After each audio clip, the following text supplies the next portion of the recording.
Okay, so here are the spiral line stretches. So the first one I'm going to do is the seated twist. The second one I'm going to do is the lying down version, the open books, and then I'll show you some standing versions.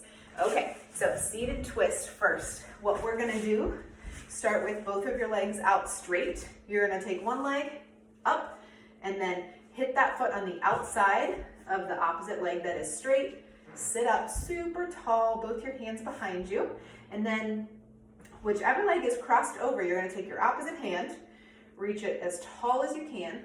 Then I want you to turn inward toward that knee that's across, and then bring your elbow down to the outside of that knee, okay? And then you're just gonna twist, look behind you if you can, breathe. Okay, specifically this is lengthening the spiral line of your upper body, right? So the line goes all the way down from your toes to your head, but this is getting the upper portion of that. Good. Let's do the other side. So legs straight out in front. You're gonna take the opposite knee, cross it over. Now you can see my foot's on the side, on the outside of the knee that is straight. Okay. Opposite arm to whichever leg is crossed. So up super tall. Turn and bring that arm down on the outside of the elbow so that then you can increase the stretch, working it all the way across. Maintain, don't slump down, right? Maintain here. So if this is all the further you can't get that arm on the outside of the elbow, just hug your arm around your leg so that you can go in a little bit deeper. Good, okay, so breathe. It doesn't have to be for a crazy amount of time, but just breathe until you feel like you're nice and relaxed. So 20, 30 seconds. Focus more on your breath than anything. All right, so the lying down one, you're gonna just take your head, lay on your side like you are getting comfortable in bed. Okay, you can have a pillow. A lot of times I recommend a pillow, but that's okay. You're gonna tuck your knees up as high as they can come in toward your chest. All right, bottom arm is gonna hold the knees in place. And if you need to, you can kind of scooch that shoulder forward toward your knees. All right, then you're gonna take your opposite arm and you're gonna come out and reach behind you, okay? Trying to think about rotating your chest bone toward the ceiling. So your goal here is that both shoulders are resting on the ground, okay? If you're tight, it's not gonna happen right away. Just give it time. And really the number one goal is that you're symmetrical side to side. So you're gonna do this both sides.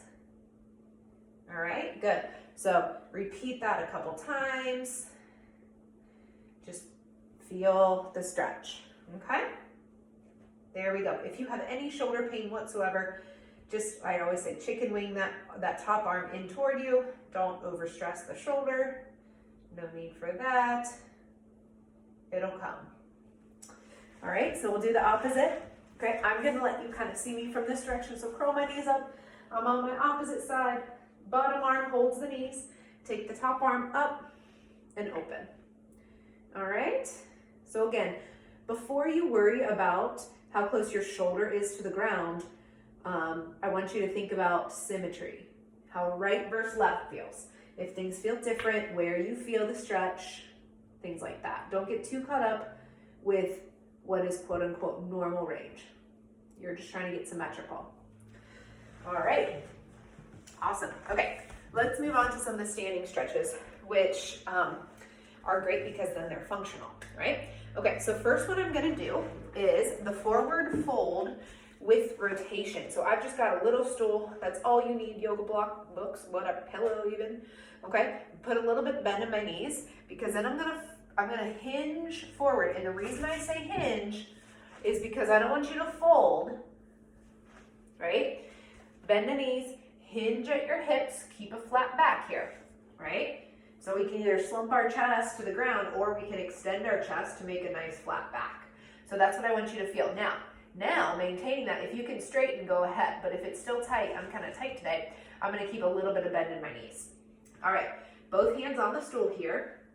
And again, I want you to kind of keep your head right where your hands are placed for right now. So you're gonna maintain one hand on the stool. So right now I'm keeping my right hand on the stool. I'm gonna let my right knee bend a little bit. You'll feel your hips shift, that's okay.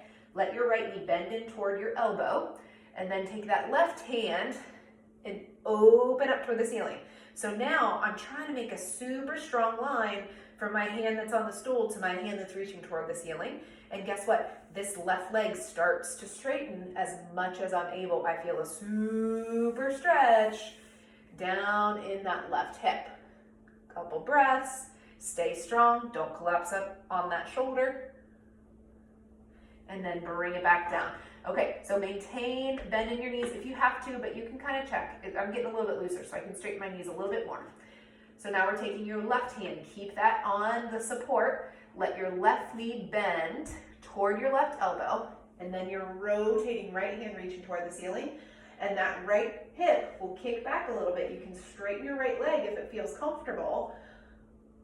As you can then look toward your fingertips, up toward the ceiling. Okay, here is what I don't want. I'm going to come back down. So when you're in that stretch, I don't want you to roll to the outsides of your feet. So check that. Your feet might want to go that way. Resist it. Okay, do not compromise your form and how your foot is hitting the ground to get more rotation. Okay, so last one here. I'm going to do the straddle twist. So I'll mention something here. You can do a straddle with both your toes facing forward. Put a little bend in your knees and hinge just like we did with the other one, stool or no stool, whichever. Okay, and you can kind of do the same rotation. So that is an option with your toes facing forward. I'm going to give you an even, little bit different option. And that is keep your back foot toes facing forward, but then turn your front foot forward, and then I want you to just open your arms like airplane arms. Okay? From here, you're going to try to keep both of your legs straight. Okay? Soft bend in your knee. Doesn't have to be locked out straight, but fairly straight. And then airplane arms here. What you're going to do is reach as far as you can, that front hand, and then you're going to land it on that front shin and then open up that way. Okay, so I'm really trying to almost think about like I'm leaning back against a wall. Don't fall backwards, but that's what helps me open up my chest as opposed to coming forward. Okay, if you need that same support, put it behind your front foot preferably. Okay, so you can almost lean back. Again, keep your feet on the ground. Don't sacrifice your foot coming off the ground for more of a stretch. Okay, so we're going to switch my feet. So back foot is facing forward this direction. This front foot, I'm going to turn it 90 degrees to then face the front of a mat if you're using a mat. All right, but my hips are going to stay preferably open to the side of the mat. Airplane your arms, front arms, you're going to reach. Get that stretch here, and then you're going to land it either on your shin or support or whatever feels comfortable for you. And then you're going to bring that opposite arm toward the ceiling and press real hard. Make sure you're super long between your arms. Keep good length. Rotate your neck if you need to, or just straight ahead. That feels good too. Okay? Coming out of it, I like to bend my front knee and then come back up so that I'm not stressing my back at all. All right? So you've got lots of options there. You've got a lying down option, a seated option, and a couple standing options. So there you go. Those are the spiral line stretches.